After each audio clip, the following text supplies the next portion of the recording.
에서 태어났고, 또 셋째는 제가 이라크에 있을 때 태어났고, 이제 넷째는 레바논에서 태어났습니다. 그래서 다 원산지가 다 다릅니다. 그래서 선교지를 옮길 때마다 하나님께서 한 명씩 주셨는데, 요즘에 이제 기도하기는 하나님 더 옮기지 않게 해주십시오 라고 하고 있습니다. 네. 네. 네. PP가 좀 잘 안 되죠. 네. 그래서 저희가 4명의 아이들이 있고요. 부인은 1명입니다. 우리 아랍 지역에서는 이렇게 소개를 해줘야 됩니다. 네. 네, 아랍 사람들은 우리 4명씩 부인을 가지고 있기 때문에 항상 가면 저는 부인이 1명입니다 라고 이렇게 얘기를 해줘야 됩니다.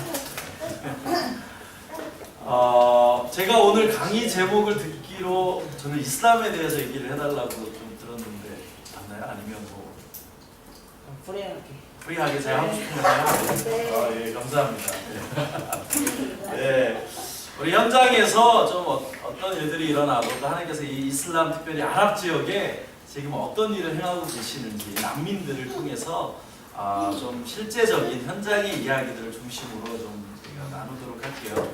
뭐 이슬람에 대해서 뭐 개관이니 뭐 교리니 이런 거는 인터넷 보면 다 나오니까 그거는 한번 인터넷 가서 공부해 보시면 이슬람의 교리가 어떻고 뭐 그런 거는 사실 다 아실 수 있잖아요. 그래서 현장에 대한 이야기들을 좀 나누고 싶습니다. 제가 아직 잘 몰라서 우리 여러분 다 청년들 친구들 그리고 고등학생도 있나요?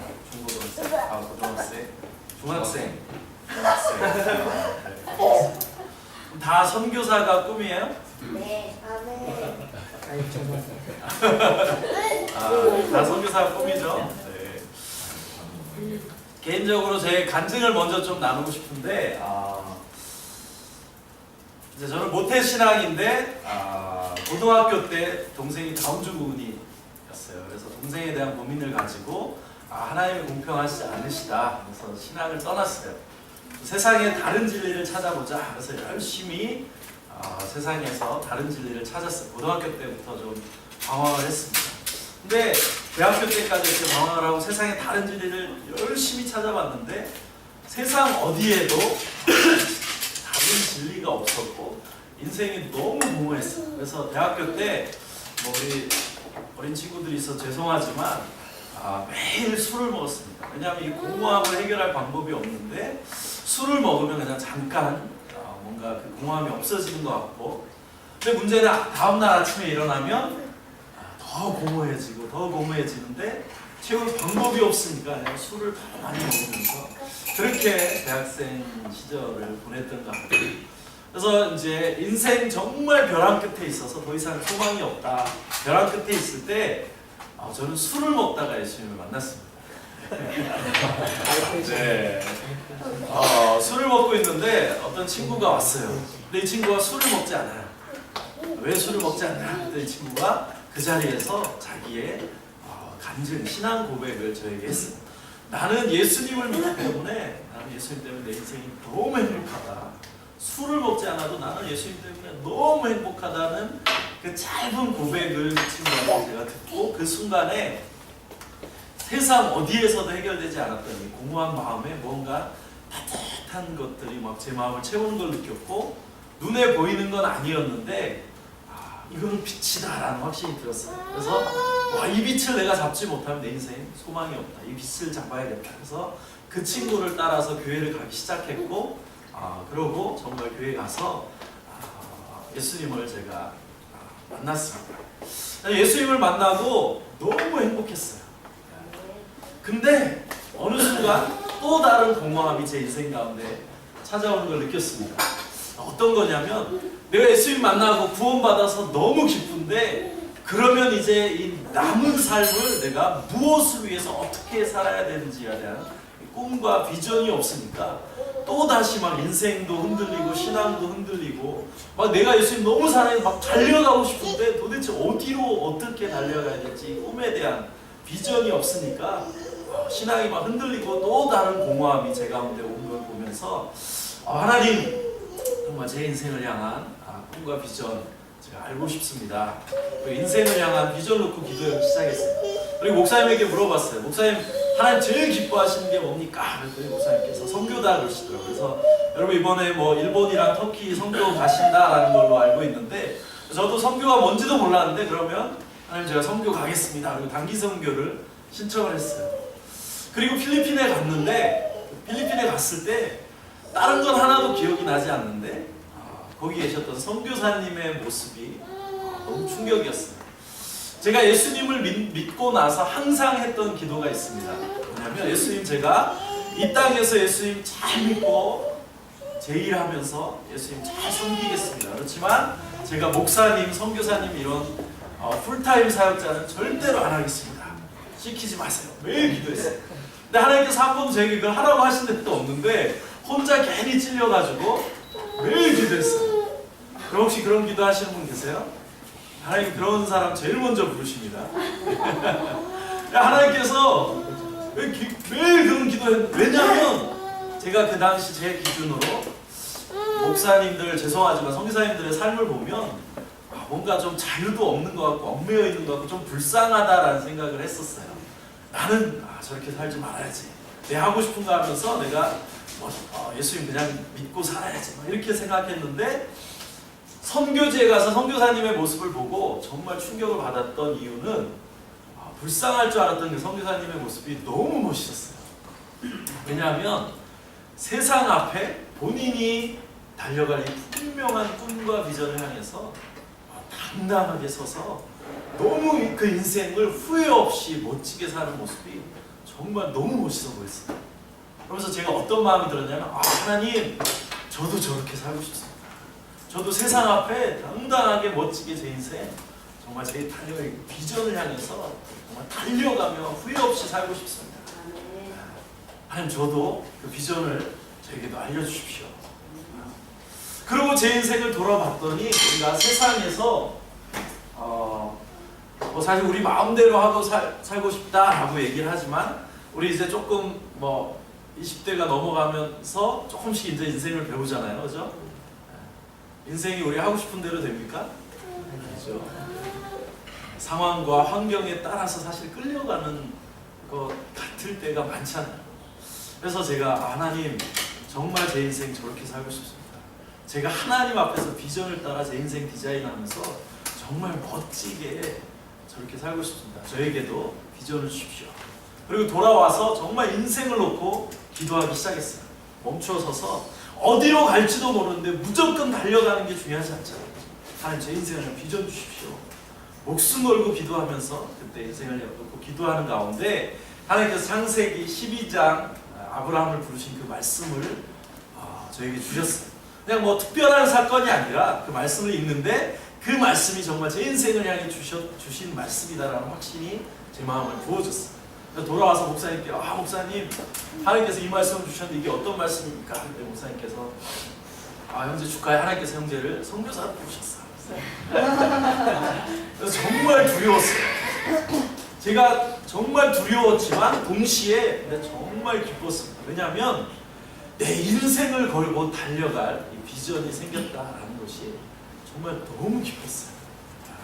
그래서 그때부터 그 말씀을 붙잡고 사실 선교사의 삶을 시작했습니다. 그리고 우즈베키스탄으로 단기 선교를 처음 갔어요. 우즈베키스탄에 이제 단기 선교를 가서 그때도 다른 거 기억나지 않는데 기억나는 한 가지가 있어요. 그 우즈베키 사람들의 이 겨드랑이 그 암냄새라 그러죠. 그 냄새가 너무 독해가지고 가서 너무 힘들었어요. 근데 우즈베키스탄에서 한국으로 돌아왔는데 한 달 지나고 나는데 갑자기 그 냄새가 너무 그리워지는 거예요. 기도만 하면 그 냄새가 너무 그리워지는. 그래서 우즈벡이 너무 가고 싶다. 우즈벡이 너무 가고 싶다. 그래가지고 제가 1년 학생 선교사로 이제 우즈베키스탄에 1년을 헌신해서 가게 됐어요. 1년 우즈베키스탄을 가면서 기도했어요. 하나님, 제가 제 인생의 20대 청년의 때 가장 중요한 인생을 우즈베키스탄에서 1년이라는 시간 주님을 위해 드리기 원합니다. 근데 이 가장 중요한 청년의 때 1년의 시간을 무엇과 바꿔야 이 시간이 가장 가치 있고 보람되겠습니까? 기도하면서 하나님 한 영혼을 내가 우즈베키스탄에서 얻을 수 있다면 이 1년의 시간이 가장 보람있겠다, 가치 있겠다라는 생각이 들었어요. 그래서 기도했습니다. 여러분, 하나님 한 영혼 주십시오. 기도 제목 1번 한 영혼, 2번 한 영혼. 그리고 계속 그 한 영혼을 놓고 우즈베키스탄에 기도했어요. 그리고 정말 시간이 지나고 기적적으로 한 영혼이 돌아왔어요. 근데 그 친구가 또 복음을 전해서 또 다른 친구가 돌아오고 또 다른 친구가 돌아오고 기숙사에서 이제 모임이 시작이 됐습니다. 밤 12시에 친구들이 다 자면 이제 저희가 거기에서 원래 밤에 12시부터 모여서 막 새벽 3시, 4시까지 그 친구들과 성경을 읽고 기도하고 예배하고, 근데 정말 그 가운데 막 성령께서 강력하게 역사하시는, 마치 어떤 느낌이었냐면 내가 사도행전 속에 막 내가 들어가 있는 그런 느낌, 와, 그 흥분, 그 감격, 성령의 강력한 역사, 너무 행복했어요. 그 친구들과 보냈던 시간들. 그래서 그 친구들이 나중에는 이제 제가 나오고 나서 KGB 알죠? KGB가 와서 핍박이 시작이 되고 흩어지고 되게 어려움을 많이 겪었는데, 그때 그 영혼들이 돌아올 때 그때 그 시간이 제 인생에서 가장 행복했던 시간이었던 것 같아요. 그 첫 번째 친구가 돌아오는 그때가 내 인생에서 가장 행복했던 시간이었던 것 같아요.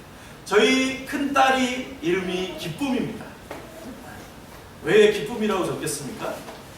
너무 기뻐서 우리 첫째 딸 태어났는데 너무 기뻐서 그냥 이름을 기쁨이라고 줬어요. 그래서 지금 별로 안 좋아하는데 이름을. 근데 저희 첫째 큰딸이 돌아올 때 그 기쁨보다 하여튼 더 큰 기쁨이 그 영혼이 돌아올 때 제 안에 있었어요. 왜냐하면 이 자녀가 이 땅에 태어날 때의 기쁨은 우리가 이 땅에서 모든 사람들이 누릴 수 있는 최고의 기쁨입니다. 근데 한 영혼이 돌아올 때 우리 가운데 부어지는 기쁨은요, 땅의 기쁨이 아니에요. 천하보다 귀한 한 영혼이 돌아올 때 그걸 기뻐하시는 하나님의 기쁨이, 하늘의 기쁨이 우리 가운데 부어지는 거예요. 천국이 우리 가운데 임하는 거예요. 제가 거기서 천국을 경험한 거예요. 그리고 이제 우즈베키스탄 사역을 마치고 한국으로 돌아오면서 제 기도에서, 하나님, 정말 천국이 이런 거라면 제가 제 인생을 정말 기쁨으로 주님 앞에 다 드립니다. 제가 이런 영혼을 또 선교지에서 얻을 수 있다면 제가 제 평생을 장기 선교사로 주님 살겠습니다. 그리고 장기 선교사로 그때 헌신했습니다. 여러분, 천국은 마치 밭에 감추인 보화와 같다 그랬어요. 이걸 발견한 사람은요, 즉시로 기쁨으로 돌아가서 자기의 모든 걸 팔아 이거를 얻고야만, 얻지 않고는 견딜 수 없는 게 이 천국이에요. 땅의 것 포기하세요. 땅의 것 포기하세요. 포기가 됩니까? 아니, 잘 안 되죠. 근데 우리가 이 천국을 경험할 수만 있다면, 하나님 나라의 기쁨을 맛볼 수만 있다면, 그 순간 여러분 정말 이 땅의 것은 아무것도 아닙니다. 돈 주고 공짜로 가지라 해도 절대로 안 갔어요. 왜? 이건 비교할 수 있는 수준의 것이 아니기 때문에 좋습니다.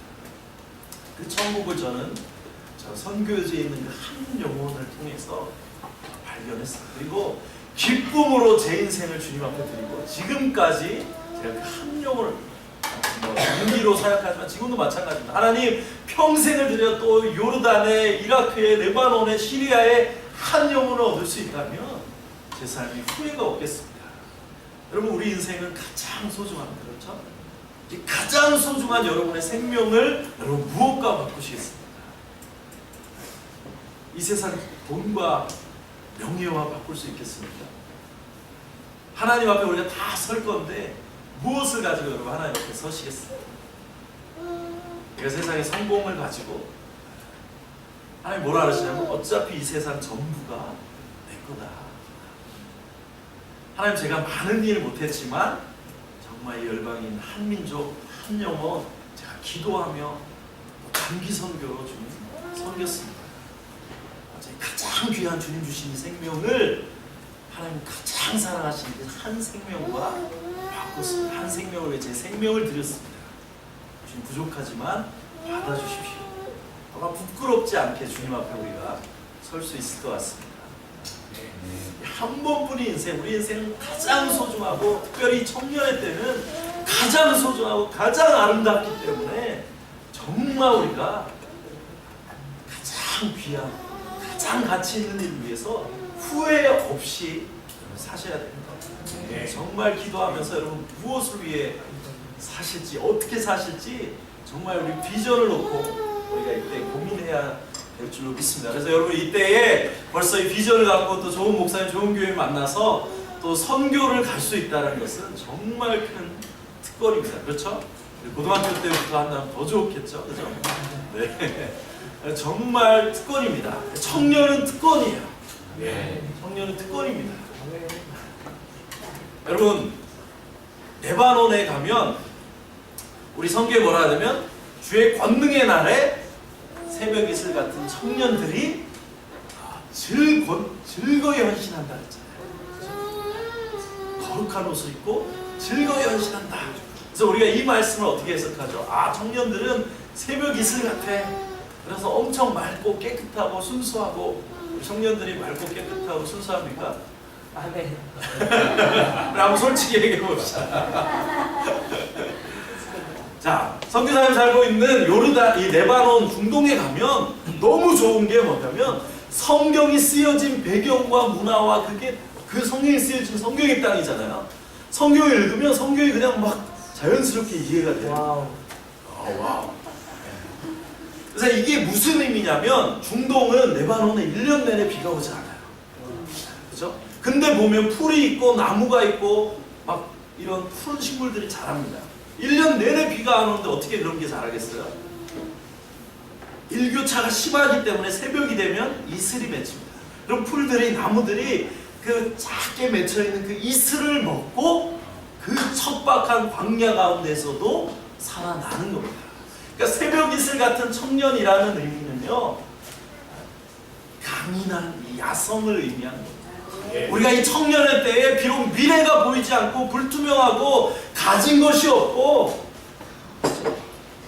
우리가 아직 연약하지만 작은 은혜로 하나님의 말씀으로 부족한 가운데도 오히려 우리가 주님을 위해서 즐겁게 헌신하는 그게 청년의, 성경에 말하는 청년의 모습입니다. 그게 청년의 특권입니다. 그런 야성을 말씀하시는 게 바로 이 말씀입니다. 청년이 그런 게 청년입니다. 내가 지금 부족하고 아무것도 가진 것이 없지만 하나님, 내가 주님을 사랑하고 주님을 향한 꿈과 비전이 있습니다. 아무것도 없지만 이 꿈과 비전, 주님만 생각하면 내가 기쁘고 내가 막 이 절망 가운데 있지만 또 일어나서 달려가고, 넘어져도 또 달려가고 또 달려가고, 그게 바로 청년입니다. 여러분 그런 꿈과 비전이 있으세요? 네. 그런 꿈과 비전이 있으면 그분이 청년입니다. 그 비전을 듣기만 해도 막 심장이 뛰는 그 꿈과 비전이 있으면 여러분 청년이세요. 만약에 그런 꿈과 비전이 없다면 그분은 어쩌면 청년이 아닐지도 모르겠어요. 우리 어른들은 옛날 얘기만 많이 하시잖아요. 그렇죠? 청년들은 그 꿈과 비전, 지금 내가 아무것도 없지만 이 하나님의 꿈, 하나님의 비전, 그것만 생각만 해도 내가 지금 막 절망 가운데 있고 아무것도 없는 현실 앞에 있다가도 벌떡 일어나고 벌떡 일어나고 다시 넘어져도 또 일어나고 또 일어나서 그 비전을 향해 꿈을 꾸고 기도하며 달려가는 그게 청년입니다. 아멘. 우리가 청년입니다. 아멘. 그래서 우리가 하나님 나라의 꿈을 꾸고 가장 귀한 청년의 때에 정말 주님을 향해서 후회 없이 가장 가치 있고 가장 아름답고 가장 멋진 모습으로 우리 청년의 때를 우리 주님을 위해서 함께 드렸으면 좋겠습니다. 아멘. 자, 우리 옆에 계신 분들에게 한번 고백해 주세요. 우리가 청년입니다. 네, 혹시 PPT가 되나요?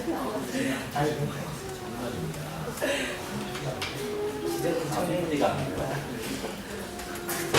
뭐 파워포인트가 문제네. 다시.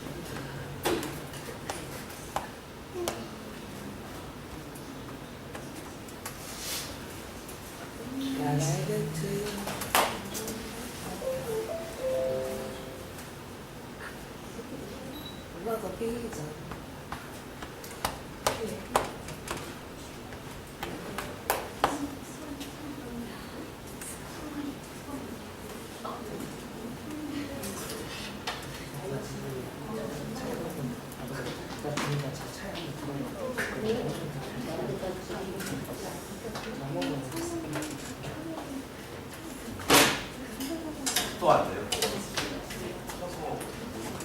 아니면 컴퓨터를 제 컴퓨터로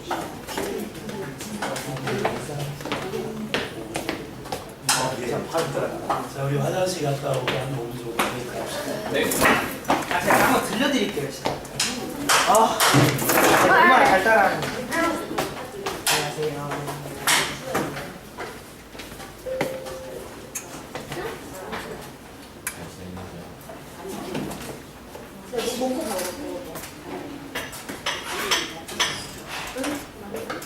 많이 나가? 언니 카메라가 진짜 진짜? 카메라 진짜 좋다니까요. 열린 하늘 위에 청년이여 일어나라. 여기 왜 갈게. 집에 있어요? 어? 뭐라고? 선생님 사람들일까요? 알다. 너 가져다 하면 가져다. 맛있구나. 아니 다른 떡볶이는 너무 쫄깃 딸깍해. 청년이 일어나라. 율법으로 존재하지 말고 내 까먹고 청년이여 일어나라. 아니 누나 근데 진짜 이게 아이폰 이게 새로 나온 게 진짜 이거 사기예요. 사실 겁나 좋아요 진짜. 진짜 아이폰 회사 거는 진짜 무조건 아니야? 너무 안 좋아. 아니 이게 누나 근데 이거 얼마예요? 이거는 배경을 찍어봐. 근데 누나 너무 예쁘게 나와. 누나 이거 얼마예요? 이거 나오자마자 바로 산 거잖아요. 이거 어제 나왔어요. 아 예약 보네. 그거 돼? 누나는 보통 시간에 딱 맞춰놓고 10시. 잘 들어봐요. 아이고. 아 언니 필요 없어. 나 알고 있잖아. 나 이거 이거 진짜. 아 잠깐 이거 잘 안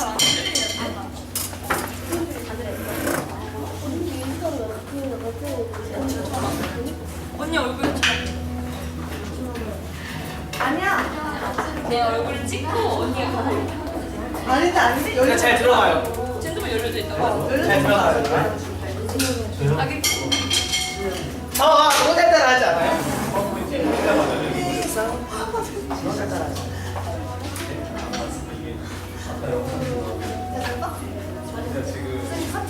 근데 나는 솔직히 맥스가 최고인 것 같아. 맥스 아니면 X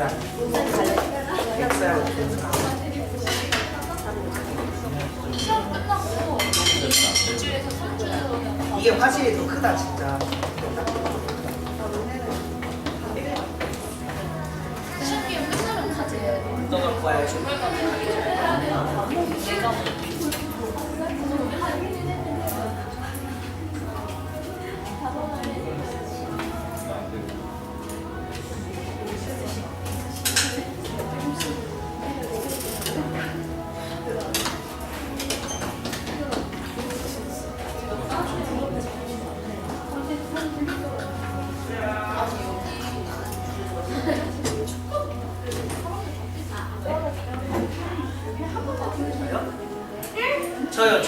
저 김모찌 좋아해. 모찌.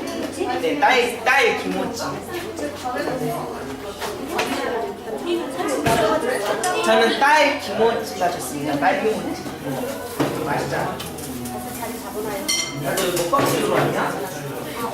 유수야. 유수야. 윤수. 이리 오세요.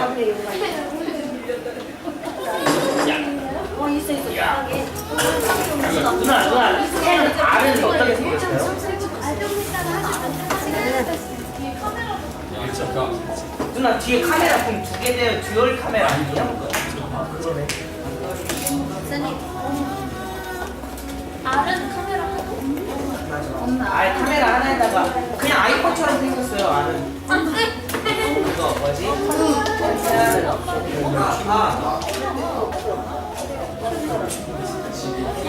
64기가예요. 기본 64기가. 그 기가 올라가면 올라갈수록 그 내장 기가 올라가면 올라갈수록 엄마 이거 들려. 옛날에 7만 원, 7, 8만 원. 저거 원래 근데 그렇게 됐지. 우리 다 이거 그랬어. 근데 데이터를 좀 여기가 원래 모른다고. 1점만 하면 3G 먹으려고. 하루에 1점 하잖아. 아니요. 한 달? 한 달이면 야 그러면은 야 그러면 그냥 머리 쓰레기를 한다고 보면 되는 거잖아. 네. 근데 다 와이파이 터지니까. 그렇지. 아 그리고 누나 우리 첫째 갈 때요. 내가 포켓파일 갖고 가면은 하루 한 달에 10개 가니까. 여기서 먹자. 여기 봐. 이거 알려주는 거 그 전화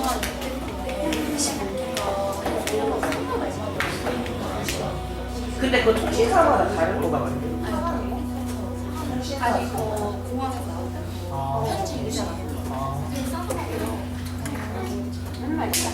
그거 포즈입니다. 파리가 괜찮아요. 금방 잘라서. 아니 한 번만 해야죠. 그리고 와이파이는 10기가짜리 가져가면 있는 거. 너 있어? 네. 저 외국에 쓸수 있어. 네. 어디서? 네. 로밍을 시켜야 되지. 아 근데 뭐 와이파이 기대하는 이거 하는 거 아니지? 아, 이따만 해, 이따만 해. 아 이거 하는 거야? 근데 뭐 저기 갈때 그럼 어디 아파? 로밍 시켜가지고. 왜 그래? 그러니까. 진짜 비싸. 근데 그때 중국 수학여행 갔을 때도 엄마가 해줬는데 그때 2주 갔다 오는데 6만 원도 안 나왔어요. 데이트 막 썼는데 거기 가서 카카오톡에 존나 했었는데 그래서 호텔에서 와이파이 안 선생님들이 비밀번호 안 알려주고 애들이 선생님 와이파이 비밀번호 안 알려주시고 저는 사람도 있어요. 그러니까 당황하셔가지고 많이 잘하는 거. 혹시 여러분 이게 되는 동안 잠깐 좀 제가 몇 가지 좀 물어볼게요. 혹시 이슬람에 대해서 뭐 어떤 것들을 알고 계세요? 이슬람. 중동에 가보신 분이 있다. 나는 알았지. 계세요? 오. 많이 가보죠. 중국이요? 아우 진짜. 자, 이슬람에 대해서 어떤 것들을 알고 계세요? 이슬람 하면 떠오르는 생각들. 이슬람. 무서워요. 무서워요? 왜 무서워? 안 언어가 안 돼서. 또 다른 분. 주님의 이제 다시 돌아와야 할 백성. 아, 저 그렇게 생각합니다. 엄청 연기 그만하시고요. 엄청 영적인. 그리고 또 다른 분 있으세요? 이슬람에 대해서? 언어 안 되지. 가서 잡혀가지고. 이슬람 하면 그냥 떠오르는 거 아무거나. 모스크. 또 알고 있는 거 뭐 다 한번 얘기해 주세요. 알라. 알라. 그리고 그 아리랑 그 뭐지? 애잔. 애잔. 그 구슬픈 아리랑. 중동 아리랑. 네. 자, 여러분 이 아랍 이슬람의 인사 어떻게 되는지 아세요? 아살람 알레이쿰. 무슨 뜻이죠? 보이는. 네. 살람, 샬롬. 그 뜻이. 평화가 당신에게 있기를. 사실 이게 성경적인 인사인데 이슬람은 기독교의 카피예요. 기독교의 큰 대표적인 하여튼 이단입니다. 이슬람. 그래서 마치 자기 것처럼 가져갔어요. 그래서 아랍 지역에 가면 무슬림들은 아살람 알레이쿰 이렇게 인사를 합니다. 근데 기독교인들은 말하바 이렇게 인사를 합니다. 터키 가면 어떻게 인사하죠? 메라하바. 예. 같은 인사입니다. 근데 아살람 알레이쿰 평화가 당신에게 있기를 원래 성경의 인사입니다. 주님께서 가르쳐 주신 예수님께서 부활하고 말씀하셨던 그죠? 평화가 너희에게 있기를 하셨던 주님의 인사입니다. 그래서 아살람 알레이쿰 하면 대답을 어떻게 할까요? 말레이쿰 아살람. 네.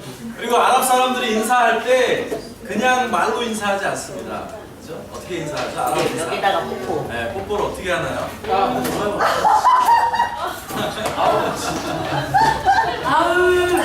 네, 형님 이름이 어떻게 되세요? 저 김관우입니다. 관우? 네. 와, 엄청 멋있어. 관우 여러분 이제 잠깐 앞으로 나와주시겠어요? 네. 터키를 가니까 우리 이슬람, 아랍 터키도 비슷합니다. 인사를 가르쳐 줄게요. 터키는 메르하바 하지만 보통 아살라무 알레이쿰 하는데 말로 안 하고 스킨십을 합니다. 처음에 어떻게 하냐면 아살라무 알레이쿰 이렇게 인사를 하는 거예요. 그래서 이 박수 소리가 크면 클수록 그게 무슨 의미냐면 이 사람하고 나하고는 베스트 프렌드, 친한 친구예요. 그래서 딱 만났을 때 아살라무 알레이쿰 이렇게 인사를 합니다. 그러고 이제 볼 키스를 하는데 진짜 뽀뽀를 하시면 안 돼요. 그냥 볼만 대고 이렇게 입으로 소리를 내는 겁니다. 쪽쪽 쪽쪽 쪽쪽. 네. 그리고 마지막으로 허그를 해주는 게 아랍식 인사입니다. 감사합니다. 자, 옆에 있는 분하고 부부식 동성끼리 한번 짝을 해서 인사를 해주세요. 네. 아니 겁나 세게 해야 되는 거 아니야? 동성끼리. 좀 맞춰라 좀.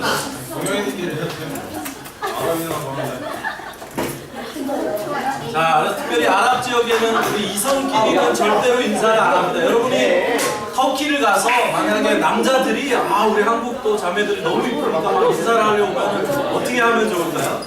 또 막 손을 잡고 막 이렇게 하면 안 되겠죠? 어떻게 하냐면 여자들은 남자들이 인사를 하면 이렇게 가슴에 손을 얹고 뭐 마르하바 아살라무 알레이쿰 이렇게 하면 돼요. 그러면 남자들이 얘는 아주 매너가 있고 예의 바른 애구나 하고 이렇게 쉽게 하지 않습니다. 그래서 이성끼리 절대로 악수를 하거나 제가 지켜줄게요. 그렇게 하시면 안 됩니다. 네. 그리고 이 뭐 오리엔테이션하면 터키나 이런 데 갈 때는 우리 여자들은 어떻게 옷을 입어야 되죠? 이렇게 눈만 이렇게 해놓고 그냥 얼굴을 가릴 필요는 없지만 이렇게 엉덩이를 가리는 옷을 입고 단정하게 가는 게 좋습니다. 그래서 이슬람은 오히려 여자들을 좀 무시하는 문화가 있기 때문에 이렇게 막 너무 쫙 달라붙는 거 입고 가면 저 여자는 내가 막 해도 되겠구나 이렇게 합니다. 그래서 오히려 엉덩이를 가리고 단정하게 옷을 입고 인사하면 남자들하고는 이렇게 손만 얹어서 탁 하시고 동성들끼리만 이렇게 주로 교제하시고 사역을 하면 될 것 같습니다. 네, 계속 안 되는데 그냥 말로 하겠습니다. 네. 그러면 이따가 보도록 하겠습니다. 자, 여러분 아랍, 중동 얘기 많이 들어보셨는데 아랍과 중동의 차이를 아시는 분이 있으세요? 아랍과 중동. 아랍은 어권이고 네. 중동은 군사권. 군사. 맞아요. 아랍은 민족적, 언어적인 표현이고 중동이라 그러면 지리적인 의미입니다. 그래서 중동이란 말은 무슨 말이냐면 어디에 동쪽의 중앙이라는 뜻이거든요. 누가 만들었냐면 영국 사람들이 아시아를 막 지배하면서 인도를 지배할 때 우리가 인도를 가려고 했는데 인도의 동쪽의 중앙이다. 인도 동쪽의 중앙이다. 그래서 중동이라는 표현을 쓰기 시작했습니다. 여러분 한국을 그래서 영국이 뭐라 그러죠? 극동이라 그러죠. 동쪽의 끝이다. 그래서 우리는 극동, 이쪽은 중동이라고 합니다. 중동은 아시아입니다. 자, 그러면 이 터키는 아랍 국가일까요? 아닐까요? 터키는 아랍 국가가 아닙니다. 네. 네, 아닙니다. 네, 맞습니다. 네, 수업을 잘한 것 같아요. 터키는 지리적으로 중동에 들어가지만 터키와 이란과 이스라엘은 아랍 국가가 아니라 중동 국가입니다. 그러니까 터키, 이란, 이스라엘을 뺀 나머지 국가들을 아랍 국가라고 합니다. 아랍 국가는 몇 개의 나라가 있을까요? 아랍 국가는 몇 개의 나라가 있을까요? 비슷했어. 오, 15개. 없다고 없다. 22개. 투 네. 이다리는 비용. 자, 22개의 나라인데 크게 우리 레반트 지역이라는 데가 있어요. 시리아, 팔레스타인, 요르단, 이라크 이런 나라. 또 아랍 국가들이 어디 있을까요? 걸프 지역. 걸프 지역에 어떤 나라들이 있죠? 걸프 지역에 어떤 나라들이 있죠? 걸프.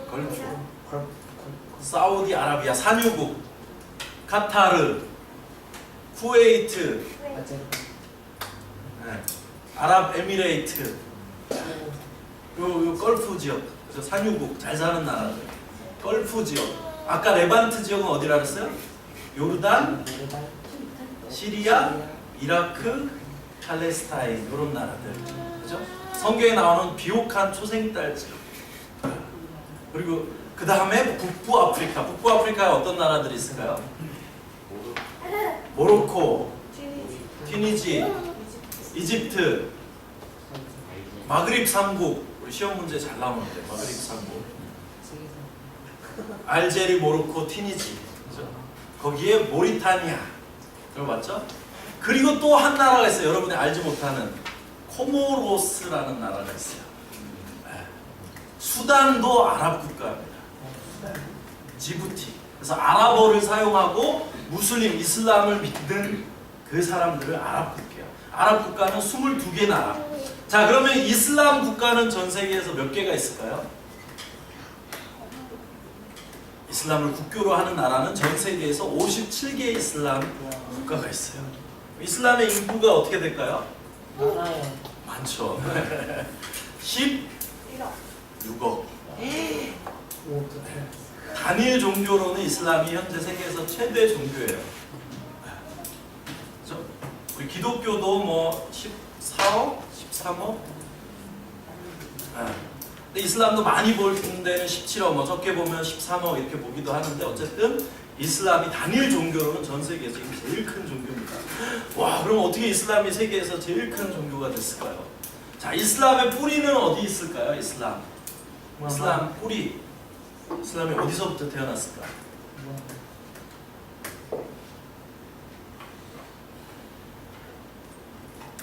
알라, 아까 알라 얘기했잖아요. 알라는 이슬람의 신일까요? 우리 하나님을 한국에서는 하나님을 부르고 영어로 뭐라 하죠? 가시라고 부르잖아요. 네. 그러니까 이 알라는 원래 이 셈족, 중동의 그죠? 셈족들이 그 유일신을 지칭하는 게 뭐예요? 이스라엘은 뭐라 그러죠? 그래서 예. 그래서 아랍 민족과 원래 유대 민족은 이스라엘 사람들은 친척이에요. 친척, 사촌. 제일 가까운 민족입니다.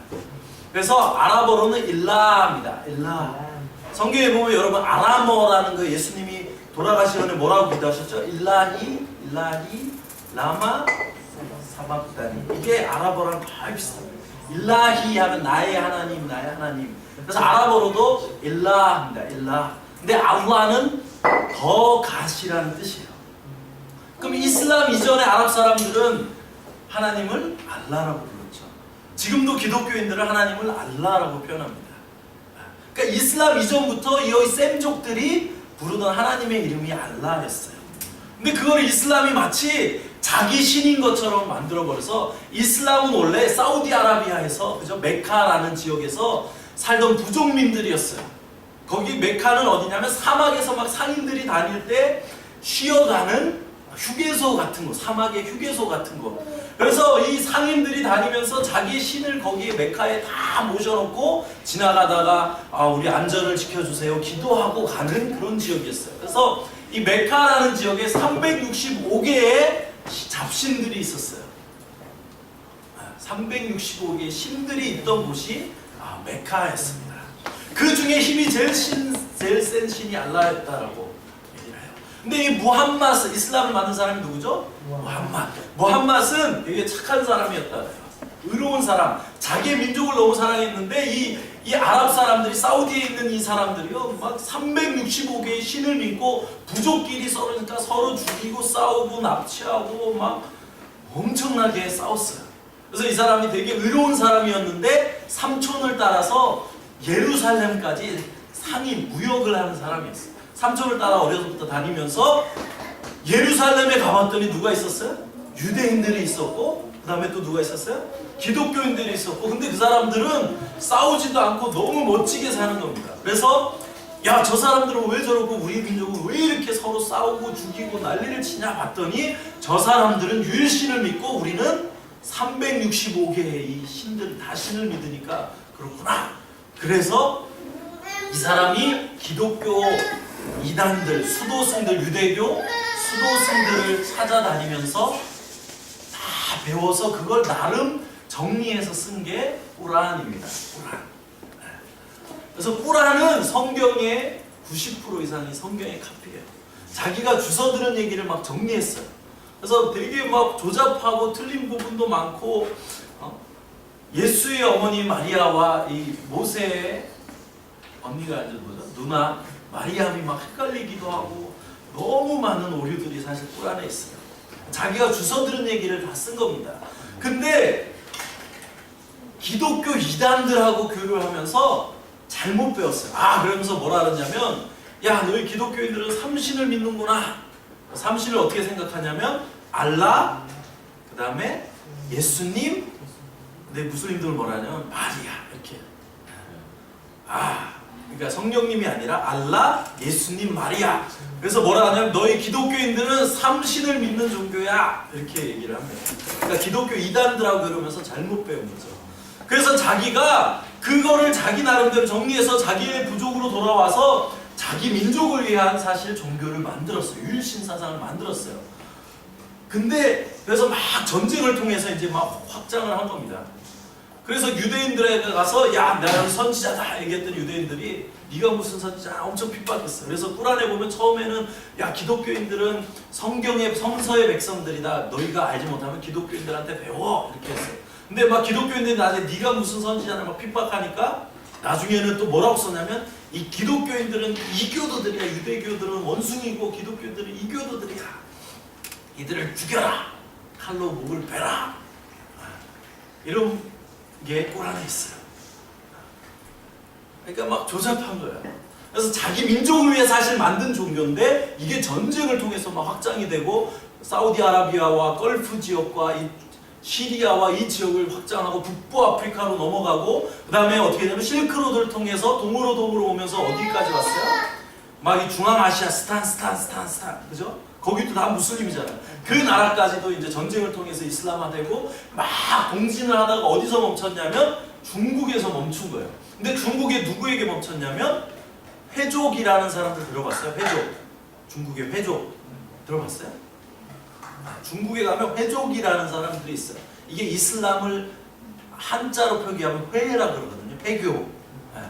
근데 이 사람들이 중국까지 와다 중국에 막혀버리면서 한국까지는 이슬람이 전파가 되지 않았어요. 그래서 중국에 그 왔던 이 아랍 사람들 중에 남아있는 사람들이 지금 중국에서 이슬람을 믿고 있는 회족들입니다. 그러니까 이 중국까지 와고 북아프리카까지 다 점령을 했었어요. 그런데 전쟁을 통해 이슬람은 사실은 확장이 된 겁니다. 그래서 이슬람은 어떻게 얘기를 하냐면 기독교를 너무 잘 알아요. 여러분, 전 세계에서 이슬람이 세력화가 되고 이슬람이 선교가 제일 안 된 지역이 어느 나라인지 아세요? 한국과 일본입니다. 한국에는 이슬람 세력화가 제일 안 된 나라예요. 그리고 이슬람 입장에서 보면 미전도 종족이 어디예요? 한국인 거죠. 세계 최대 미전도 종족. 이슬람을 제일 거부하는 미전도 종족이 한국입니다. 그리고 이슬람 선교를 오히려 역으로 제일 많이 하는 나라가 어디예요? 한국. 그러니까 이슬람이 전 세계 이슬람 선교 대회를 어디서 하냐면 서울에서 합니다. 그래서 2030인지 2040인지 프로젝트를 해요. 그래서 한국을 우리가 2030년에 이슬람화한다. 그래서 전 세계 모든 이슬람 선교 자원을 지금 한국에 집중하고 있습니다. 그래서 여러분 잘 모르지만 지금 엄청난 물밑 작업이 일어나고 있어요.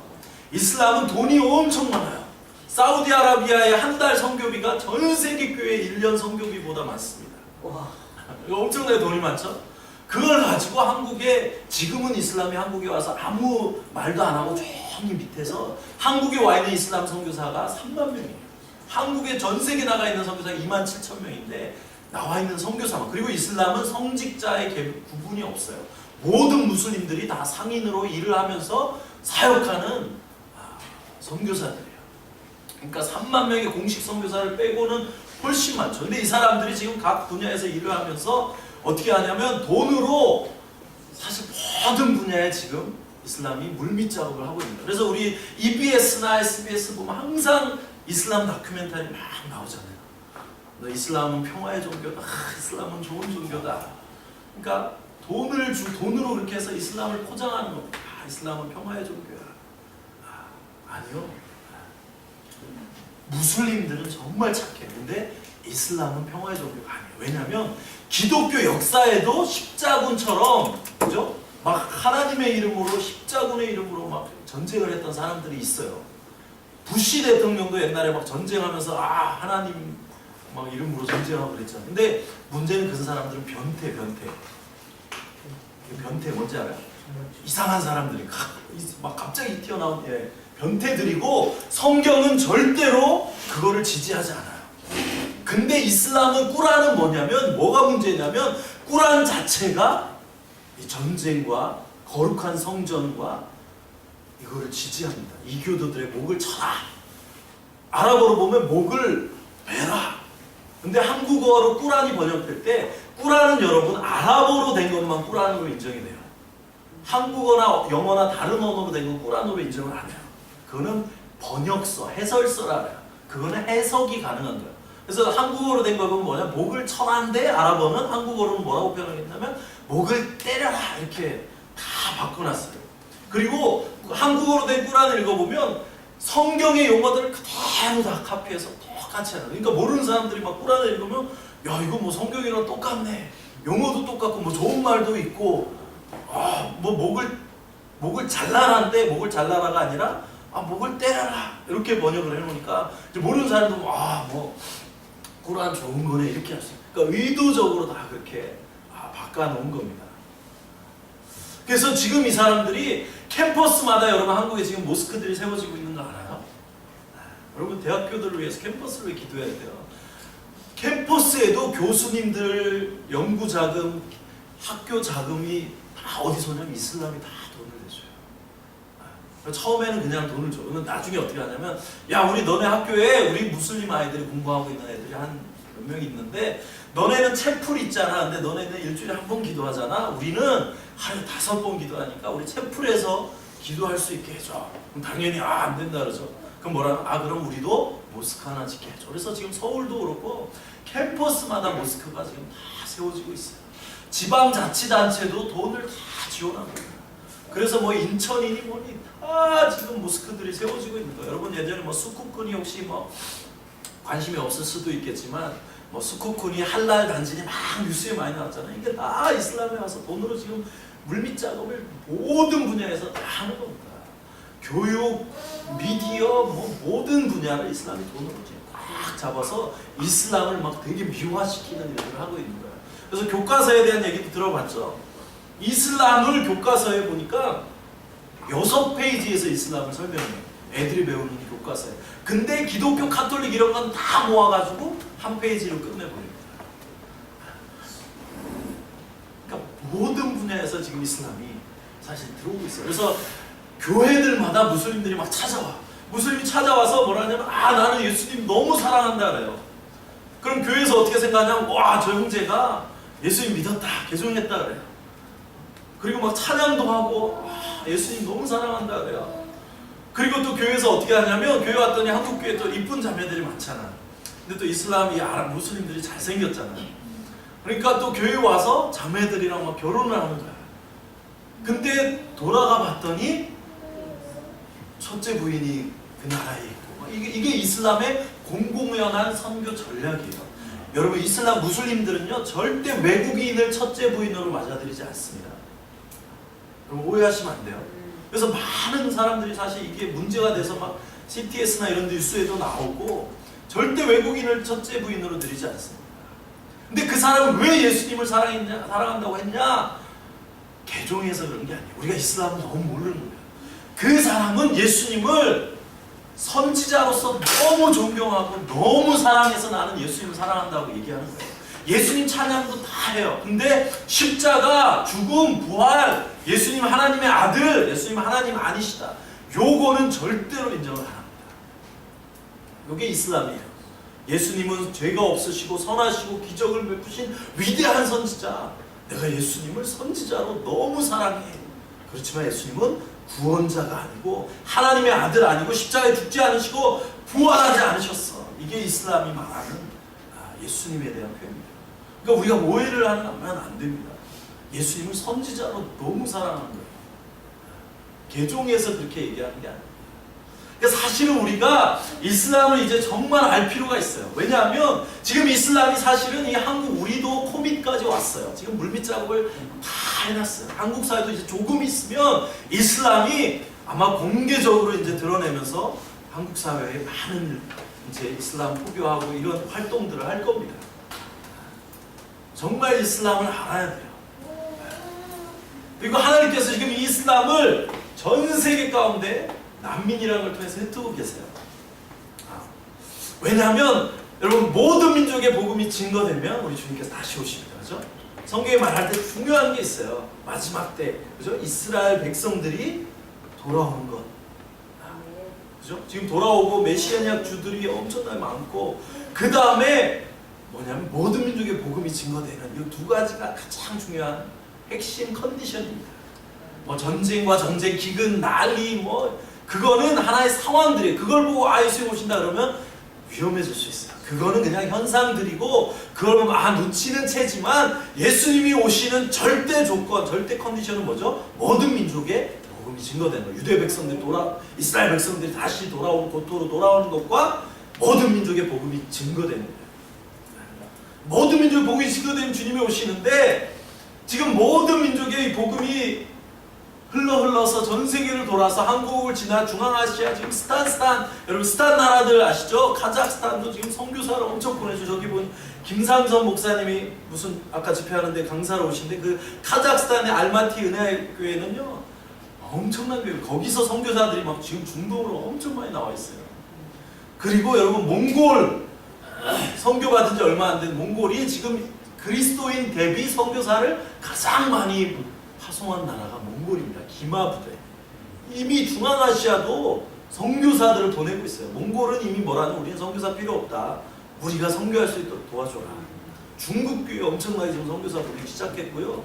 그 다음에 여러분 세계에서 기독교 교회 성장률 1위와 2위가 어딘지 아세요? 1위가 어디죠? 이란. 2위가 아프가니스탄. 요거를 우리가 페르시아 창이라 해요. 페르시아.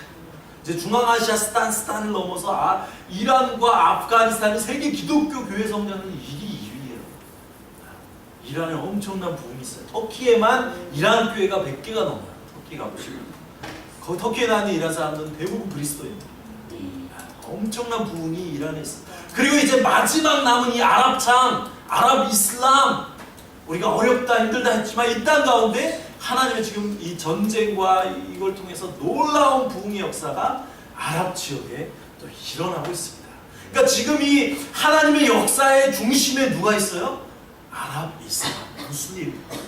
하나님께서 그래서 이들을 계속 띄우시고 우리 가운데 보여주시고 말씀하시는 겁니다.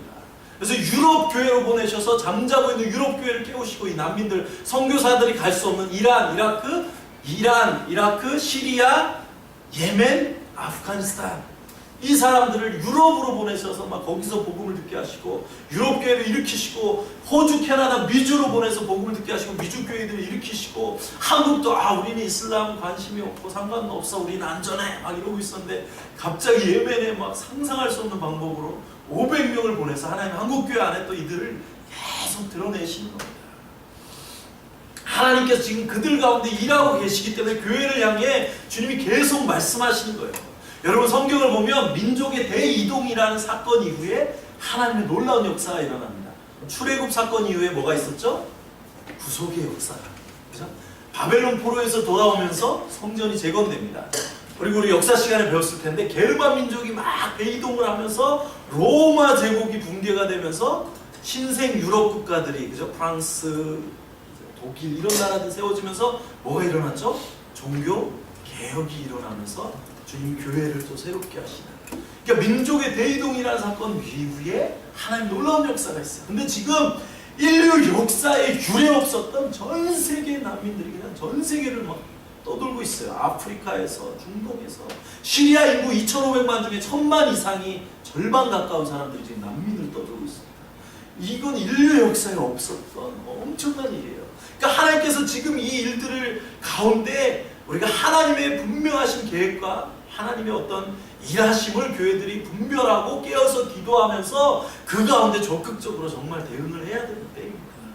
왜 하나님께서 그렇게 이 민족들을 전 세계를 막 흩으시고 지금 왜 이런 일들이 일어나고 유럽도 지금 전 세계 국가들이 난민들을 감당을 못해서 독일도 그죠? 두 손 두 발 다 들고 지금 우린 더 이상 못 받는다 안 받아요.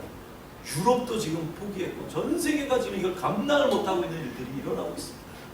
정말 그 가운데 하나님이 어떤 일을 행하시는지 왜 또 이들을 우리 한국에 보내셨는지 선교적으로 보면 교회가 복음을 들고 그 민족에 가지 않으면 첫 번째 예루살렘 교회 어떻게 했어요? 핍박을 통해서 흩으셔서 안디옥에 보내셔서 헬라인에게 복음을 전하셨잖아요.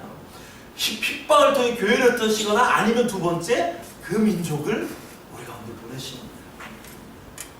하나님의 선교의 하나님의 역사의 중심은 끊임없이 복음이 없는 이 프론티어와 미전도 종족을 향해 주님은 복음의 역사는 전진하고 있기 때문에 교회가 가지 않으면 하나님께서 그들을 흩으시거나 교회를 흩으시거나 하나님께서 그들을 결국에는 왜냐하면 복음을 그들 가운데 전하시길 원하십니다.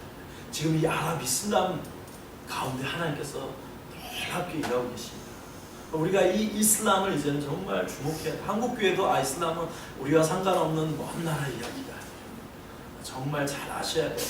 근데 이슬람은 기독교를 너무 잘 알아요.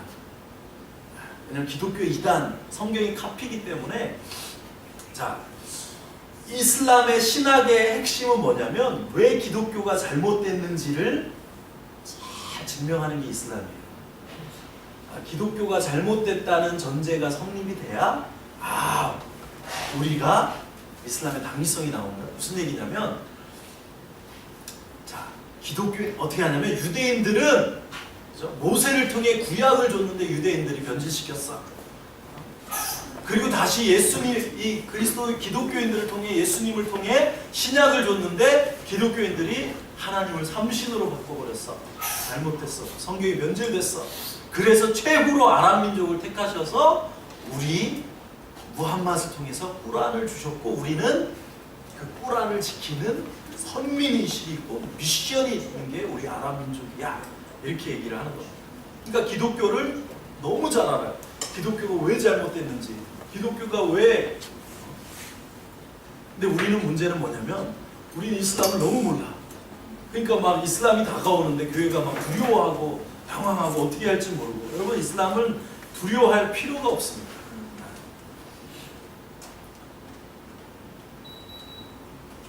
이슬람은 예수 그리스도만 부인을 해요. 자 그럼 그 얘기는 뭐냐면 반대로 뭐가 진짜라는 얘기예요. 예수 그리스도의 복음, 십자가, 그렇죠? 부활, 하나님의 아들 이게 핵심이라는 거예요.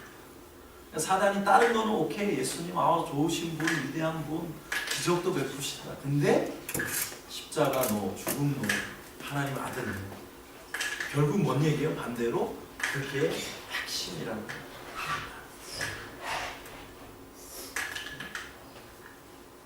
우리가 이슬람을 알아야 돼요. 근데 오늘 이게 제일 중요한 메시지인 것 같아요. 무슨 얘기냐면 이슬람을 여러분 두려워할 필요가 없어요. 진짜가 가짜를 두려워합니까? 그죠? 우리가 진짜예요. 진짜. 이슬람은 카피예요. 예전에 TV에 나와서 어떤 분이 위조 지폐 감별사가 TV에 나왔어. 위조 지폐를 막 감별하는데 이분이 착착착착 위조 지폐를 다 골라내는 거예요. 그래서 아나운서가 물었어요. 당신은 어떻게 모든 종류의 위조 지폐를 다 구별합니까? 했더니 이 사람이 뭐라 하냐면 나는 위조 지폐가 어떻게 생겼는지 모른다. 대신 나는 진짜가 어떻게 생겼는지를 정확하게 한다. 그러니까 진짜가 아닌 거는 다 가짜인 겁니다. 그러니까 우리가 이슬람을 알아야 되지만 그거보다 더 중요한 게 있어요. 뭐죠? 이슬람을 알기 전에 우리가 진짜 말씀과 복음과 예수 그리스도를 분명히 붙잡고 그 안에 서 있으면 절대 두려워할 필요가 없습니다. 네. 복음은 유대인이나 헬라인이나 그리고 무슬림이나 모든 믿는 자를 차별 없이 구원하시는 하나님의 능력이에요. 유대인들이라고 다른 복음이 필요하지 않아요. 다른 어떤 방법이 필요하거나 다른 프로그램이 필요하지 않아요. 복음이 능력입니다. 그래서 우리가 복음 가운데 더 분명하게 서셔야 돼요. 뭐 시간이 없지만 여러분 복음이 뭡니까? 복음. 우리가 잘 아는데 이게 참 또 물어보면 설명하기 힘들어요. 그죠?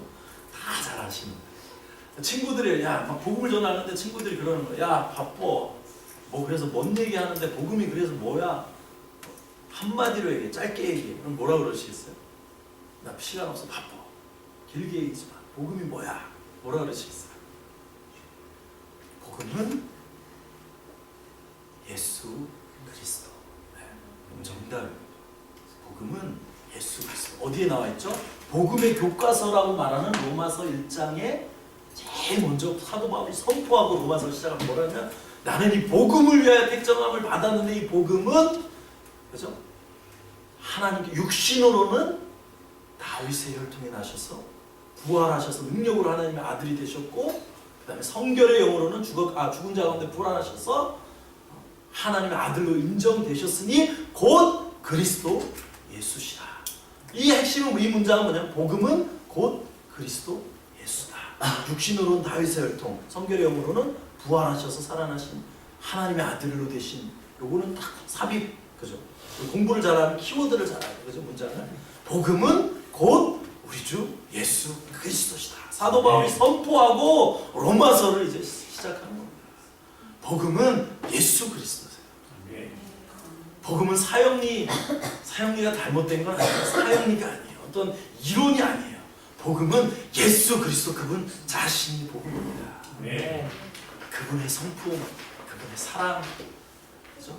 그분이 우리를 너무 사랑하셔서 우리는 여전히 범죄하고 여전히 넘어지고 여전히 부족하지만 그분이 너무 인자하시고 너무 선하시고 그분이 사랑이셔서 우리를 버리지 않으시고 떠나지 않으시고 우리를 사랑하시되 끝까지 사랑하시고 우리를 위해서 친히 육신이 돼서 이 땅에 오셔서 우리 죄를 대신하여 죽으시고 부활하셔서 지금도 살아계셔서 우리와 함께 하신 그 예수 그리스도. 그래서 여전히 우리를 날마다 붙드시는 그분의 사랑, 그분의 인내, 그분의 성품, 그분 자신이 복음입니다. 그분이 사랑이 아니셨다면, 그분의 인내가 아니었다면, 그분이 선하시지 않으셨다면 우리는 벌써 죽을 수밖에 없는, 무너질 수밖에 없는 인생이시죠. 근데 그분이 지금도 날마다 우리를 붙드시는 겁니다. 또 일으키시고 또 일으키시고 우리를 사랑하시되 끝까지 사랑하시는 그분의 성품, 그분 자신이 복음이에요. 그 복음을 붙잡으셔야 돼요. 예수 그리스도를 붙잡으셔야 돼요. 그분을 붙잡으면 아무것도 두려워할 필요가 없습니다. 성교사님 요르단에 있을 때 이슬람 신학교에서 공부를 했어요. 이슬람 신학교. 막 이런 친구들, 이슬람 공부하는 친구들 날마다 저한테 와서 너는 어떻게 똑같이 밥 먹고 화장실 가는 사람을 하나님이라고 믿냐? 깔깔깔깔깔 막 엄청. 그래서 제가 그래? 야 우리 한번 토론하자. 우리 하나님은 그런 분이 아니야. 너희들이 오해하고 있어. 만약 여러분의 아버지를 향해서 누군가가 오해하면서 막 안 좋은 얘기를 하면 여러분 어떻게 했어요? 그냥 같이 웃어? 낄낄낄 웃고 말아요? 아니죠. 야 우리가 아버지를 사랑하면 어떻게 하죠? 너희들이 오해하고 있다. 그렇지 않다. 얘기해야죠. 그래서 야 그렇지 않다. 매일 싸웠어. 토론. 남어. 토론. 그리고 맨날 욕하니까 야 교수님 1시간만 주십시오. 그리고 1시간 동안 아무 말도 하지 말고 제 얘기 들어. 맨날 욕하지. 1시간 동안 창세기부터 복을 막 했어. 1년을 싸웠어. 1년을 싸우고 나는 이 친구들이 성교사님 상대를 안 할 줄 알았어. 근데 1년 뒤에 어떻게 하냐면 이 친구들이 오히려 성교사님을 존경하면서 신학 공부하는 친구가 찾아와가지고 상담을 하고, 이 친구 무슬림인데 신앙 상담을 하러 찾아왔어. 왜 그러냐면 이슬람이 아는 거예요. 와, 저 친구는 우리와 다르지만 진짜 하나님을 사랑하는 거야. 진짜구나. 우리가 이슬람에 대해서 오해를 하고 있어요. 많은 분들이 뭐라 하냐면 우리가 이슬람권에 가면 기독교의 이름을 밝히면 안 돼. 그건 정말 이슬람을 모르셔서 하는 얘기예요. 이슬람은요, 무신론자들은 상종을 안 합니다. 어떻게 그런 인간들이 있냐? 이 천지를 만드신 하나님이 계시는데 그게 없다고 말하는 인생이 있냐? 무신론자들은 상종을 안 해요. 기독교인들은 그래도 하나님을 믿는, 유일신을 믿는 애들. 조금 잘못됐지만. 그래서 결혼은 무신론자들하고는 결혼도 못해요. 근데 기독교인들하고는 결혼을 할 수가 있어요. 그러니까 기독교인을 밝히는 게 오히려 무슬림들과 대화를 할 수 있는 겁니다. 근데 얘가 막 하나님을, 예수님을 욕하는데 기독교인이라는 데가 가만히 있어.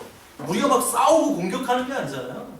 오해받는 예수님에 대해서 그냥 우리가 설명하는 건 그렇지 않다. 우리가 믿는 예수님이 그렇지 않다.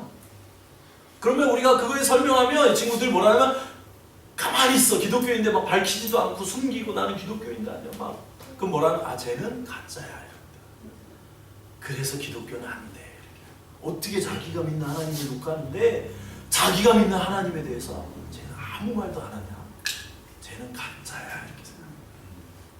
여러분, 이슬람 무슬림 거는요, 신본주의 사회입니다. 무슨 말인지 알아요? 신본주의. 우리가 살고 있는 세상은 뭐죠? 인본주의. 우리는 인본주의 세상 속에서 막 쩌들어서 지금 살고 있는, 여러분 사실 엄청난 핍박 가운데 살고 있는 거예요. 몰라서 그렇지. 학교 가서 막 하나님 하자 얘기하면 또 막 미자 날라오잖아요. 미친 막 요즘엔 법으로 막 그거 말도 하지 마 막 법으로 만들잖아요. 국가가 핍박을 하잖아요. 인본주의 사회에서 우리가 사실 엄청난 핍박 가운데 지금 여러분이 막 찌들려 있는 겁니다. 그래서 선교지 가서 복음을 전하는 게 한국보다 사실은 훨씬 쉬워요. 근데 왜 우리가 부담을 갖냐면 여기서 이렇게 위축되어 살다 보니까 거기 가서도 막 하나님 얘기하는 게 너무 힘든 건데 절대 그렇지 않아요. 거기는 신본주의 사회입니다. 하나님에 대해서 얘기하는 게 너무 자연스러운 거예요. 우리가 먼저 얘기하지 않아도 무슬림들 원하는 인타 무슬림, 너 무슬림이니? 먼저 하나님에 대해서 얘기를 합니다. 그러니까 우리가 막 싸우고 공격하는 게 아니라 너 믿을래 안 믿을래 이런 게 아니라 우리가 믿는 신앙에 대해서 야, 너 왜 우리가 예수님을 구원자라고 말하고 그분을 하나님의 아들이라고 말하는지 한번 들어볼래? 그리고 우리 얘기를 하는 게 전혀 이상한 게 아니에요. 이건 싸움이 될 일도 아니고 문제가 될 일이 아니에요. 복음을 전하는 게 훨씬 쉽습니다. 무슬림 사회에서. 왜? 여러분 구약에 여기서는 하나님, 야 하나님 저 하자 얘기하면 야 하나님 살아계시냐 증명해봐. 그러면 여러분 어떻게 하시겠어요? 이 복음 전할 수가 없는 겁니다. 근데 거기는 하나님 살아계신 거 당연하고 구약 당연히 다 믿고 거기 있는 선지자들 얘기 다 믿고 딱 한 가지만 안 믿는 거예요. 뭐? 예수님은 선지자이지 구원자가 아니다. 그럼 우리는 뭐예요? 복음만 얘기하면 되는 거예요. 예수님만 얘기하면 이 예수가 왜 그리스도인지 예수가 왜 하나님이신지 그거를 이 친구들에게 전해줄 수만 있으면 훨씬 쉬운 거죠. 그리고 구약의 배경을 다 가지고 있기 때문에 선지자들의 이야기부터 쫙 시작하면 너무 쉽습니다. 왜 예수가 오셔야 되는지, 왜 메시아가 오셔야 되는지 너무 쉬워요. 그래서 선교사님이 그 이슬람 신학교 다닐 때 이 무슬림들과 매일 토론했어요. 매일 토론했어. 근데 막 저는 혼자였고 뭐 애들이잖아요. 근데 어느 순간 갑자기 이제 영적으로 막 눌리고 막 위축되고 그래서 선교사님은 어떤 생각이 들었냐면 진짜 예수님이 하나님인가? 갑자기 막 이런 생각도 들고 그러니까 나는 믿는데 뭐냐면 객관적으로 왜 예수가 하나님인지 나는 주관적으로 알지만 객관적으로 명확하게 내가 설명을 못하고 있는 내 모습을 보면서 다시 돌아와서 왜 예수가 하나님이지? 스스로에게 물어보기 시작하는 거예요. 그러니까 거기에 의심이 생긴 게 아니라 스스로에게 물어보는 거예요. 나는 알지만 객관적으로 왜 예수가 하나님인지를 내가 말씀 가운데서 다시 물어보기 시작하는 거예요. 그래서 요한복음으로 돌아가서 요한복음은 여러분 강력한 하나님 말씀이에요. 왜 예수가 하나님이시고 하나님의 아들이신지 왜 그분이 강력하게 증거하는 게 요한복음입니다. 요한복음을 쫙 정리하면서 말씀으로 객관적으로 다시 정리를 하는 겁니다. 복음으로 객관적으로 나는 알지만 그죠? 그걸 딱 정리하니까 복음 가운데 선교사님이 다시 막 살아나면서 와 그리고 그 말씀을 가지고 다시 무슬림대에 가서 사역하는 거예요. 여러분 한국에서 우리가 많은 걸 배우지만 제일 중요한 게 있어요.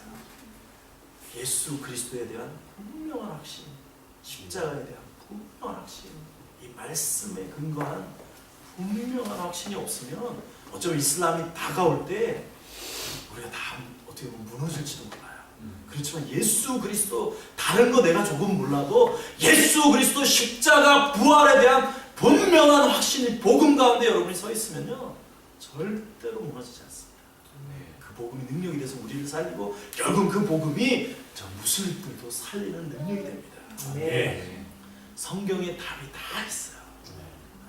성경은 율법주의자들을 향해 왜 예수가 그리스도인지 왜 예수가 위대하고 탁월하신지를 아주 강력하게 변증하는 게 성경 말씀입니다. 성경은 도덕이 아니에요. 이 사도 바울과 사도들이요 율법주의자인 이 유대인들을 향해 왜 예수가 위대하고 예수밖에 답이 없는지 왜 예수가 탁월한지를 강력하게 증거하시는 변증하시는 말씀이 신약입니다. 그러니까 무슬림들은 유대인들과 똑같아요. 율법주의자들. 말씀대로 하면 그 말씀 안에 다 답이 있습니다. 뭐 시간이 없어 그거는 말할 수 없지만 자 여러분 유대인들은 한 가지만 얘기할게요. 구약의 제사를 배경을 다 가지고 있어요. 희생절이 있어요. 그래서 1년에 한 번씩 구약대로 양을 잡습니다. 근데 그 이유도 잘 몰라요. 그럼 히브리서에 보면 뭐라 그러죠? 구약은 히브리서가 한국에서는 되게 이해하기 어려운 말씀인데 선교지 특별히 무슬림 사역을 하면요 제일 쉬운 말씀이 히브리서예요. 왜냐하면 똑같은 배경을 가지고 있기 때문에. 히브리서는 어떤 말씀이죠? 율법주의로 다시 유대주의로 율법주의로 돌아가려고 하는 그리스도인들을 향해 왜 예수가 위대한지 탁월하신지를 강력하게 설명하는 게 히브리서예요. 그래서 뭐냐면 모세를 통해 이 구약의 그죠? 제사는 임시적인 거고 이 땅의 거다. 어떻게 동물의 피가 사람의 죄를 온전케 하냐? 그럴 수 없다. 제사장도 연약해서 자기를 위해서 희생하면 매년 그걸 해야 된다. 그래서 하나님은 사람이 손으로 만든 이 땅의 장막에서 그렇게 제사를 받으신 분이 아니시다. 그거는 임시고 상징이다. 그래서 뭐냐면 땅에 속하지 않는 하늘에 속한 진짜 성막, 영원한 성막에서 예수님께서 단번에 자기의 피로 모든 인류를 통해서 영원한 제사를 드리셨다. 그 피로 그분이 우리 모든 죄를 용서해 주셨다. 그게 진짜 참 장막, 참 제사다. 이게 강력하게 왜 예수가 위대하냐? 아브라함보다 위대하고 모세보다 위대하다. 야 아브라함이 어떻게 의롭게 됐냐? 율법을 통해 의롭게 됐냐? 아니다. 율법은 아브라함 이후에 모세는 아브라함보다 430년에 뒤에 왔는데 모세에게 율법 주셨는데 그럼 아브라함은 율법이 없었는데 아브라함이 어떻게 율법으로 이루어지냐? 절대 아니다. 뭐요? 아브라함은 믿음으로 이렇게 됐다. 율법이 없이 믿음으로 이렇게 됐다. 믿음의 조상인 아브라함이 믿음으로 이렇게 된 것은 그도 믿음으로 말미암아 이렇게 되는 것뿐만 아니라 우리도 아브라함의 후손이가 말하는 우리도 율법이 아니라 믿음으로 이렇게 되는 그것을 위해서 아브라함을 하나님 그렇게 믿음의 조상으로 택하신 거다. 그래서 막 아브라함보다 위대하신 모세보다 위대하신 예수님을 막 강력하게 증거하는 게 히브리서입니다. 이건 유대인, 이 무슬림들에게 딱 맞는 말씀이에요. 다 이해합니다. 오 그렇지 무슬림들도 아브라함을 믿음의 조상이라고 합니다. 그렇죠? 야 그래? 충격. 야 너네 제사하지 않냐? 이거는 상징이야 상징. 임시야. 봐라. 1년에 한 번씩 너네 매 양 잡아서 희생제사 지내는데 어떻게 양의 피가 계속 그렇게 사람 피가 나냐? 너 1년 하루에 죄 몇 번 짓냐? 너 죄 질 때마다 양 잡아야 되는데 양 잡을 돈이 있냐? 부자들은 천국 가고 가난한 사람들 지옥 가냐? 하나님 부자만 사랑하시냐? 그리고 너 솔직히 하루에 죄 몇 번 자? 그럼 다들 막 깔깔깔깔 웃으면 뭐 엄청 많이 짓지. 죄 질 때마다 양 잡을 수 있어. 또 뭐라는 어떤 사람 나는 죄가 없어 그래요. 뭐라 그러시겠어요? 아담 야 몇 번 죄졌냐 아담. 한 번 하나님의 말씀 불순종. 하나님 거룩하시니까. 그래서 하나님 쫓겨났어. 너 하루에 몇 번 져? 평생 한 번이라도 죄지 안 진 사람 있냐? 없지. 우리도 천국에 갈 수 없다. 자 그리고 봐라. 만약에 내가 네 아들을 죽였어. 실수로 죽였어. 근데 내가 너무 미안해서 아주 양을 어린 양 깨끗한 어린 양을 잡아 살찐 어린 양을 내일 너한테 데리고 와서 야 내가 미안하다 실수 네 아들 죽였어. 이 어린 양을 받아주고 이 어린 양을 죽여서 그 피로 너의 아들의 피를 대신해줘. 너 뭐라 그랬냐? 눈에는 이슬람 뭐죠? 눈에는 눈, 예민이 율법. 뭐라 그랬어요? 아 말도 안 되죠. 어떻게 내 아들이 죽었는데 양의 피가 내 아들의 피를 대신해? 그렇지. 그거야. 그래서 동물의 피가 어떻게 사람의 피를 대신하냐? 그건 말이 안 되는 거야. 그래서 그거는 상징이야, 상징. 임시로 진짜 재물, 진짜 희생이신 예수님이 오시기 전에 우리가 이해할 수 있도록 주신 상징이야. 그럼 너가 뭐라 그랬냐? 내가 양을 잡고 오면 너가 뭐라 그랬어? 내가 나 양 필요 없다. 너 아들의 피 아니면 뭐라 그러냐? 너의 피를 내가 가져야겠다. 눈에는 눈, 최소한 너 아들의 피거나 아니면 그보다 위대한 너의 피, 아버지의 피. 그렇지. 죄의 삭은 사망이고 모든 인간은 죽을 수밖에 없어. 우리에게 두 가지 옵션밖에 없는 거야. 뭐야? 죄의 삭 사망. 너가 너의 죄 때문에 너가 죽거나 아니면 두 번째는 뭐죠? 너보다 위대한 누군가가 너를 대신해서 죽어. 그 방법밖에 없어. 너는 뭐를 택하겠냐? 그래서 하나님께서 우리보다 위대하신 그 주님께서 육신을 입고 이 땅에 오셔서 우리 죄를 대신해서 죽으신 거야. 너에게 두 가지 옵션밖에 없어. 너가 죽거나 아니면 예수 그리스도의 희생을 너가 받아들이거나. 그러면 무슬림들은요 100% 복음을 얘기해. 예수님은 100% 얘기해. 너무 쉬워. 무슬림들의 복음을 전하기 너무 쉽고 너무 재밌고 마음껏 복음을 전할 수 있어요. 한국보다 더 신나요. 한국에서는 정말 힘들잖아요. 우리가 그래서 오해하고 있어요. 이슬람에 대해서 너무 오해하고 있어요. 그리고 이슬람을 하나님이 버리셨다? 이슬람의 조상이 누구죠? 이스마엘. 그죠? 이삭과 이스마엘. 그래서 우리가 성경 어떻게 보면 이스마엘을 하나님이 저주하셨어. 아브라함의 실수를 통해 태어나서 저주하셨어. 근데 성경을 보면 하나님 저주하셨어요? 아니요. 뭐라 그러냐면 이스마엘도 너에게 나온 자식도 12방백을 이루고 엄청난 축복을 해주셔서 하나님 축복을 해주셨어. 그래서 사실 이슬람의 인구가 지금 전 세계로 이렇게 있는 겁니다. 성경 이사야서 60장에 보면 이스마엘의 아들이 누구냐면 게달과 느바요시라는 사람인데 게달과 느바요시 마지막 날에 하나님의 전에 받음이 되며 그죠? 하나님의 성전을 영화롭게 하겠다라고 분명히 말씀하셨어요. 이스마엘의 후손들이 하나님 앞에 받음이 되고 하나님의 성전을 영화롭게 하겠다. 우리 한국 민족은 성경에 뭐 이름도 안 나오잖아요. 이스마엘의 후손이 이슬람 마지막 때의 후손들이 주님 앞에 돌아오고 하나님 앞에 받음이 되고 성전을 영화롭게 하겠다. 분명히 말씀하셨어요. 애굽에서 아수르 통하는 대로가 있어. 애굽과 아수르가 함께 왕래하고 그렇죠? 셋이 세계 중에 보게 되겠다. 이스라엘과 애굽과 아수르. 애굽은 어디? 이집트. 아수르는 어디예요? 시리아, 이라크, 요르단, 이지오피아. 지금 그래서 애굽과 이스라엘과 아랍이 함께 예배하는 이 일들이 선교지에 일어나고 있어요. 메시아닉 주들과 아랍에서 예수님을 만난 사람들이 함께 지금 요르단에서 컨퍼런스를 매년 합니다. 이 말씀 이미 그 일들이 일어나고 있어요. 이집트 교회가 애굽에서 아수르, 시리아로 통하는 대로가 있겠다. 이집트 교회가 선교사들을 엄청나게 보내고 있어요. 지금 말씀대로 하나님 말씀은 정확하게 이루어지고 있습니다. 예수님은 어떻게 다시 오죠? 다시 오시리라. 오실 메시아 뭐죠? 신약, 구약. 예수님 구약에 기록된 말씀대로 오셔서 말씀대로 죽으시고 말씀대로 부활하시고 그죠? 말씀대로 오셨어요. 다시 오실